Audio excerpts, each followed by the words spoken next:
নদীর পানি ছিল লাল, কিন্তু রক্তে নাকি অভিশাপে। প্রথম অংশে আমরা দেখেছি ভয় আর বিশ্বাসঘাতকতায় ভরা এক যাত্রা, কিন্তু এবার সেই যাত্রা আরো গভীরে যাবে, যেখানে মৃত্যু শুধু শুরু মাত্র। দ্বিতীয় অংশে যা দেখবে তা হবে পেট মোচড়ানো এক বিভীষিকা। রক্ত এখনো শুকায়নি, তাই গল্প এখনো বাকি।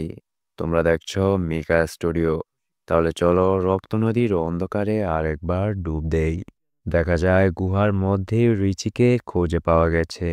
রিচি বলে যে তার শরীর খারাপ লাগছিল, তাই সে কাউকে না বলে কায়াক নিয়ে বের হয়ে যায়। এরপর তারা রিচিকে নিয়ে গুহা থেকে বের হয়ে নিকের কাছে যেয়ে দেখে নিক সেখানে নেই। তারা ভাবে নিক তাদের সব জিনিসপত্র নিয়ে এখান থেকে চলে গেছে, কিন্তু মাটির মধ্যে নিকের ছুরিটা পাওয়া যায়। ছুরিটা দেখে তাদের মনে একটু সন্দেহ লাগে, তাই তারা দ্রুত কায়াক নিয়ে এখান থেকে বের হয়ে নদী দিয়ে কিছু দূর যাওয়ার পর নিকের কায়াকটা খুঁজে পায়, এবং এই কায়াকটার মধ্যে মানুষের টাটকা রক্ত লেগে থাকতে দেখে। তাদের মনে একটু ভয় আর সন্দেহ গভীর হয়ে উঠছিল। তখন তারা দেখে নদীর পাশে কে যেন আগুন জ্বালিয়ে সেটার উপর একটা পাতিল বসিয়ে রাখছে। তারা ভাবে নিক হয়তো রান্না করছে, তাই তারা সামনে যায় চেক করার জন্য। কিন্তু পাতিলের মধ্যে যা ছিল তা দেখার পর তাদের সবার চোখ কপালে উঠে যায়। পাতিলটার মধ্যে ছিল নিকের কাটা মাথা, আর কেউ এটা খাওয়ার জন্য এখানে সিদ্ধ করছিল। এই দৃশ্যটা দেখে তো আমার নিজেরই শরীরের পশম দাঁড়িয়ে গিয়েছিল। তখন বুঝতে পারে তারা চারজনই নরখাদকদের আস্তানায় ঢুকে পড়েছে। এটা নিশ্চিত হওয়ার আর এক সেকেন্ডও এখানে দেরি না করে সবাই কায়াকে উঠে পড়ে। কিন্তু দুর্ভাগ্যবশত নরখাদকরা তাদের পিছু নিয়ে নেয়। বন্ধুরা, ভিডিওটা ভালো লাগলে চ্যানেলটা সাবস্ক্রাইব করে দিও। তোমাদের ভালোবাসা আমাকে অনেক অনুপ্রেরণা দেয়। কায়াকে করে একটু সামনে যাওয়ার পর নদীর মাঝে একটা গাছ পড়ে থাকার কারণে তারা চারজন সেখানে আটকে যায়। তারা নৌকাগুলো পার করার চেষ্টা করে, আর তখনই একটা নরখাদক পানির নিচ থেকে উঠে ওদের ওপর হামলা করে। তাদের মধ্যে প্রচন্ড মারামারি হয়, আর এজেকে বাঁচাতে যেয়ে রিচির হাতে ছুরির কোপ লাগে। তারা দুজনে একটা নরখাদকের শক্তির সাথে পেরে উঠছিল না। তখনই মায়া একটা বিশাল পাথর দিয়ে নরখাদকটার মাথায় বাড়ি দেয়, আর মানুষটা সেখানেই মারা যায়। কিন্তু দুঃখের কথা হচ্ছে যে নদীর স্রোতে তাদের কায়াকগুলো ভেসে সামনে চলে গেছে। যেহেতু তাদের সাথে নৌকা নেই, তাই তারা নদীপথে সামনে যেতে পারবে না। সেজন্য জঙ্গলের ভিতর দিয়ে হাঁটা শুরু করে।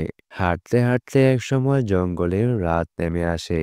জঙ্গলের রাত একটু বেশি ভয়ানক হয়, আর সেখানে যদি থাকে মানুষের মাংস খাওয়া নরখাদক, তাহলে তো কথাই নেই।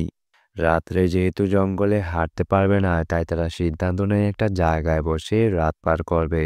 কিন্তু এই যে তাতে রাজি হয় না।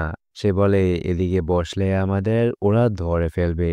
তখন মায়া বলে আমাদের এখন মারবে না, কারণ নিক আমাদের বলেছিল এই নরখাদকগুলোর কাছে যতক্ষণ খাবার আছে তারা নতুন শিকার করে না, তারা টাটকা খাবার খায়। যেহেতু নিককে আজকে মেরেছে, তাই আপাতত এখন আর তাদের খাবার দরকার নেই, তাই আমরা এখন একটু নিরাপদ। তবে মায়া বলে আমরা যেহেতু তাদের একজনকে মেরে ফেলেছি, সেজন্য হয়তো তারা দলবল নিয়ে আমাদের খুঁজতে আসবে। তাই আমরা তিনজন ঘুমাবো আর একজন একজন করে সারা রাত পাহারা দিব। যখন রিচি পাহারা দিচ্ছিল তখন মায়া তার সাথে কথা বলে জানতে পারে যে রিচির ওয়াইফ জেসমিন প্রেগনেন্ট, কিন্তু রিচি তার বাচ্চার বাবা না, কারণ ডাক্তার বলেছে সে কোনোদিন বাবা হতে পারবে না। আর এই সন্তানটা হচ্ছে এজের। দেখেছো ব্যাপারটা? তালার আসল মালিকের চাবি নষ্ট, কিন্তু কেউ একজন ডুপ্লিকেট চাবি দিয়ে তালা খুলে ফেলেছে। তো যাই হোক, এরপর এজের পাহারা দেওয়ার টাইম আসে। যখন সে পাহারা দিচ্ছিল তখন তাকে মশা কামড় দেয় দেখে সে তার ছুরিটা সাইডে রেখে একটা কাদামাটির জায়গায় সরাসরি ডুবিয়ে শুয়ে থাকে। একটু পরে সেখানে বিশাল দেহের একটা বডি বিল্ডার নরখাদক এসে হাজির হয়, আর চারপাশে রিচিদের খুঁজতে থাকে। তখন এটা এই যে টের পায়, এবং সে আস্তে করে মাটি থেকে ওঠে ছোট্ট ছুরিটা দিয়ে লোকটার উপর অ্যাটাক করে। কিন্তু প্লেবয় এজে কোনোভাবে এত বিশাল মানুষটার সাথে পেরে ওঠে না। আর লোকটা তার কুড়াল দিয়ে লোকটার মাথায় আঘাত করে তাকে আধমরা করে ফেলে। যখনই এজের ঘাড়ে কামড় দিতে যাবে তখনই রিচি এসে লোকটাকে অ্যাটাক করে, কিন্তু সেও এই নরখাদকটার শক্তির সাথে পেরে ওঠে না। নরখাদকটা রিচির হাতে কামড় দিয়ে মাংস ছিঁড়ে ফেলে, আর সে সময় এই যে পাহাড়ের উপর থেকে পড়ে বেহুশ হয়ে যায়। কিছুক্ষণ পর তার জ্ঞান ফিরে আসলে দেখা যায় নরখাদকটা রিচির হাত পা বেঁধে নিয়ে যাচ্ছে। এই যে ছুরিটা নিয়ে তাকে বাঁচাতে যায়, কিন্তু দেখে সেখানে আরো দুইজন আছে। এ যে বুঝতে পারে সে একজনের শক্তির সাথেই পারে না, আর তিনজন তো দূরের কথা। তাই সে রিচির কাছে মাপ চেয়ে এবং মায়া ও জেসমিনকে নিয়ে এখান থেকে বের করার প্রমিস করে রিচিকে ফেলে পিছনে চলে যায়। আর নরখাদকগুলো রিচিকে টেনে টেনে তাদের আস্তানায় নিয়ে যায়, তার পায়ের নিচের একটা অংশ কেটে তাকে জঙ্গলে দৌড়াতে বলে, আর বাচ্চাদের পিছে লাগিয়ে দেয় তাকে ধরার জন্য। রিচি তার সব শক্তি দিয়ে পালানোর চেষ্টা করে, কিন্তু ভাগ্যের কি নির্মম পরিহাস! বাচ্চাগুলো রিচিকে ধরে ফেলে আর বুকে ছুরি ঢুকিয়ে তাকে সেখানেই মেরে ফেলে। এর পরের দৃশ্যে দেখা যায় এই যে মায়া আর জেসমিনের কাছে ফিরে আসে এবং তারা রিচির কথা জিজ্ঞাসা করলে সে বলে রিচি গাড়ি খুঁজতে সামনে গেছে।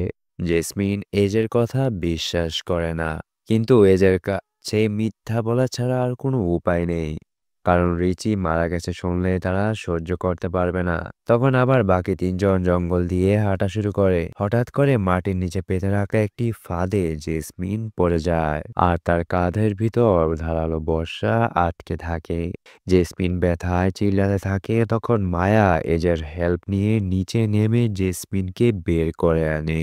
জেসমিন অনেক আহত হয়ে গিয়েছিল, তারপরেও জীবনের মায়ায় কোনো রকমে সামনে হেঁটে যাচ্ছিল।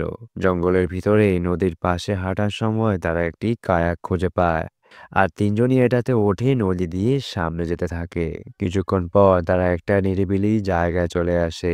মায়া আর জেসমিন ক্লান্ত হয়ে কায়াকে ঘুমিয়ে থাকে, কিন্তু এই যে বুঝতে পারে আদিবাসীরা তাদের আশেপাশে আছে। তাই সে পানি থেকে বের হয়ে জঙ্গলে ঢুকে পড়ে এবং নিজের মোবাইলের মধ্যে একটি ভিডিও রেকর্ড করে এবং সেটা জঙ্গলে রেখে দেয়। আর নরখাদকগুলো মানুষের কথার শব্দ অনুসরণ করে সেখানে আসে। তখন এই যে পেছন থেকে এসে তার উপর হামলা করে, তবে এই যে এবার তার সাথে পেরে ওঠে না এবং আদিবাসীটা এজেকে মেরে গাছের সাথে ঝুলিয়ে রেখে মায়া ও জেসমিনের ওপর অ্যাটাক করতে যায়। তখন এজে কোনো রকমে সেখান থেকে বের হয়ে আবার আদিবাসীটার ওপর হামলা করে। এবার সে একটা ছুরি দিয়ে আদিবাসীটার মাথাটা কেটে তার বন্ধুর হত্যার প্রতিশোধ নেয়। আদিবাসী সর্দারটাকে মারার পর তারা ভেবেছিল এখান থেকে নিরাপদে বের হয়ে যাবে, কিন্তু কিছুক্ষণ পর এই যে দেখে বাকি নরখাদকগুলো তাদেরকে চারপাশ থেকে ঘিরে রেখেছে। তখন এই যে তার বন্ধুকে দেওয়া ওয়াদা রাখার জন্য মায়া ও জেসমিনকে একা পাঠিয়ে দেয়, কারণ এই যে তার বন্ধুকে ওয়াদা করেছিল যে যে করে হোক সে তাদেরকে এখান থেকে বের করবেই। এজন্য সে হাতে একটা ছুরি নিয়ে নরখাদকদের মারার জন্য চলে যায়। সে জানতো যে একা তাদের সাথে পারবে না। তারপরও মায়া ও জেসমিনকে এখান থেকে বের করার জন্য তাদের ওপর হামলা করে, কিছু সময় নরখাদকদের ব্যস্ত রাখার জন্য। আর নরখাদকগুলো এজেকে নির্মমভাবে মেরে ফেলে। তখন মায়া ও জেসমিন কোনো রকম ভাবে সেখান থেকে বের হয়ে পাহাড়ের ওপর উঠে একটা পুলিশের গাড়ি দেখতে পায়। তখন পুলিশ তাদেরকে উদ্ধার করে নিয়ে যায়। রিচি ও এজের প্রাণের বিনিময়ে তারা নরখাদকদের খাবার হওয়া থেকে বেঁচে যায়। আর এখানে এই ছবিটির সমাপ্তি ঘটে। মুভিটি কেমন লাগলো তা অবশ্যই কমেন্ট করে জানাবেন এবং আমার চ্যানেলটাকে সাবস্ক্রাইব করে দিবেন, কারণ এমন জঙ্গলে আপনিও আটকা পড়তে পারেন। কিন্তু আপনি যদি আমার চ্যানেলটাকে সাবস্ক্রাইব করে রাখেন তাহলে আমি আমার প্রাণের বিনিময়ে আপনাকে অবশ্যই বাঁচাতে আসবো। ভালো থাকবেন, সুস্থ থাকবেন এবং মিকা স্টুডিওর সাথে থাকবেন। আসসালামু আলাইকুম, নমস্কার।